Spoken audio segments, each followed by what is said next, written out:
Hello everyone, তো আমি ঘুম থেকে উঠে পড়েছি আর আজকে আমার সকাল হয়েছে 7টার দিকে। তো তারপরে উঠেই আমি বসে পড়েছি বিছানাটা পরিষ্কার করতে, কারণ আজকে সব কিছু ধুয়ে দেবো, বিছানার ধুয়ে শুকাতে দেবো।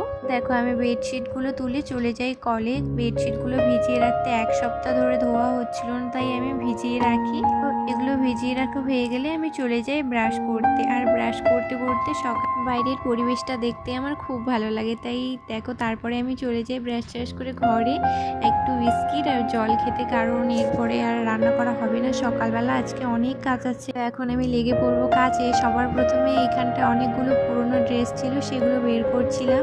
তারপরে কলে যাই, বেডশিটগুলো তো আগেই ধুয়ে দিয়েছি, সেটার আর ভিডিও করা হয়নি। তারপরে আমার ড্রেসগুলো ধুয়ে দিচ্ছিলাম। তো এখন থেকে আমি ঠিক করেছি যে তোমাদেরকে ডেইলি ব্লগ দেবো। আগেও দিতাম, কিন্তু ওই যে লোকের নানান কথায় বন্ধ করে দিই মাঝখানে।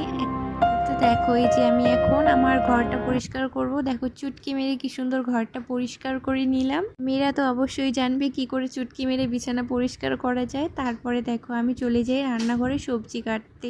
তো সবজি কাটা হয়ে গেলে আমি রান্না বসিয়ে দিই, কারণ আজকে তো বৃহস্পতিবার, এমনিতেও নিরামিষ। তো আজকে নিরামিষ আমি রান্না করছি। বেশি কিছু না, শুধু 2-3টা সবজি দিয়ে রান্না করছি, কারণ আজকে প্রচণ্ড গরমের জন্য রান্নাঘরে থাকাই যাচ্ছিল না। তারপরে আমার রান্না কমপ্লিট হয়ে যায়। আর দেখো বাইরে এত পরিমাণে রৌদ্রু।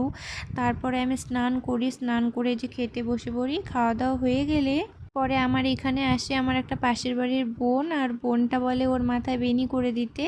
তো ওর মাথায় বেনি করে দিতে দিতে আমার পেয়ে যায় প্রচণ্ড ঘুম, তাই আমি ঘুমিয়ে পড়ি। Bye bye.